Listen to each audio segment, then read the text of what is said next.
স্থির লগ্নের হুম বাধক স্থান কোন ঘর? স্থির লগ্নে নবম স্থান। আচ্ছা স্থির লগ্নের বাধক স্থান হচ্ছে নবম স্থান। নবম স্থান।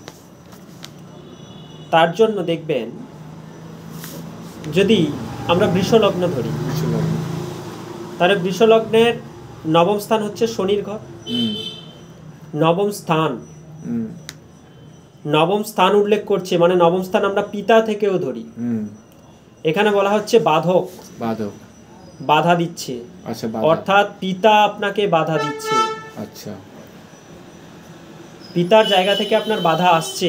আচ্ছা শুনতে খারাপ হলেও এইসব ব্যক্তি যখন পিতা চলে যাবে, মারা যাবে, আচ্ছা তারপরে কিন্তু ওইসব ব্যক্তির ডেভেলপ হবে, তার আগে হবে। আচ্ছা শুনতে খারাপ লাগবে, কিন্তু অ্যাকচুয়ালি এটা ঠিক।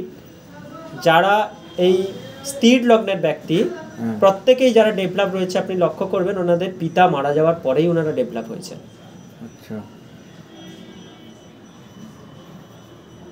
বুঝতে পেরেছেন?